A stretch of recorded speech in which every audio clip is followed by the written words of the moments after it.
ការព្យាបាលចលនាចាំបាច់គឺយើងត្រូវបង្រៀនគាត់ឲ្យគាត់ធ្វើម៉េចគោលដៅយើងឲ្យគាត់អង្គុយបានបន្ទាប់ពីគាត់អង្គុយបានធ្វើម៉េចឲ្យគាត់ឈរបានបន្ទាប់ពីគាត់ឈរបានធ្វើម៉េចឲ្យគាត់ឈានទៅរកការដើរ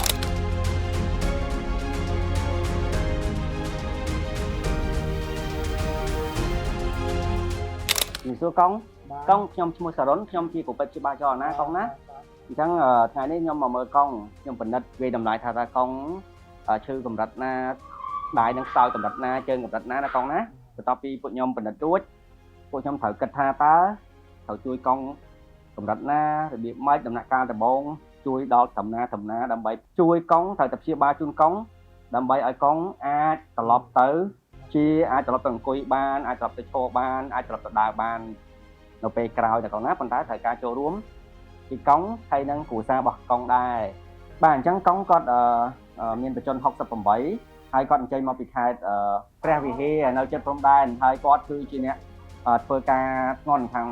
គេថាគាត់ជាកសិករគាត់ខ្សោយមកជារៀងខ្លួនខាងឆ្វេងបន្ទាប់ពីខ្ញុំបានធ្វើការវិតម្លៃមកឃើញថាគាត់កម្រិត5នៅឡើយទេមានថាជើងដៃគាត់អត់ទាន់អាចកម្រើកបានហើយតាក់ទងនឹងការអង្គុយក៏គាត់អត់អង្គុយតាន់បានដែរអញ្ចឹងតាក់ទងនឹងជំងឺដូចគាត់គឺចាំបាច់យើងត្រូវការគ្រូពេទ្យចលនា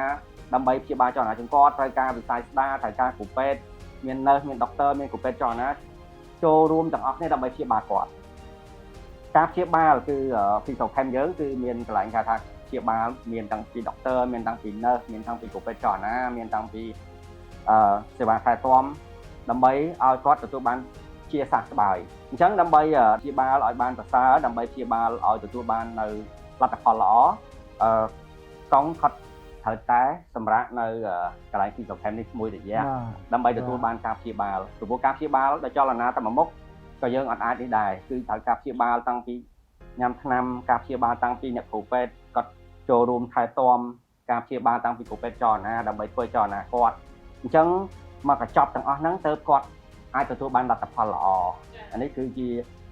អ្វីដែលយើងត្រូវធ្វើទាក់ទងនឹងការព្យាបាលដោយចលនាគឺបន្ទាប់ពីយើងវាតម្លៃរួចគាត់មិនទាន់អង្គុយបានអញ្ចឹងការព្យាបាលចលនាចាំបាច់គឺយើងត្រូវបង្រៀនគាត់ឲ្យគាត់ធ្វើម៉េចគោលដៅយើងឲ្យគាត់អង្គុយបានបន្ទាប់ពីគាត់អង្គុយបានធ្វើម៉េចឲ្យគាត់ឈរបានបន្ទាប់ពីគាត់ឈរបានធ្វើម៉េចឲ្យគាត់អាចឈានទៅរកការដើរគឺយើង set plan គឺយើង set គោលបំណងមកកលៈរហូតទៅដល់អាចទទួលបានលទ្ធផលដែលយើងចង់បាន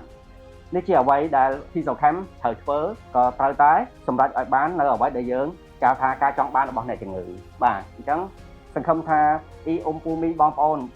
ដែលគាត់មានជំងឺបែបនេះដូចកង់អាចមកទទួលសម្រាប់ព្យាបាលនៅកន្លែង physical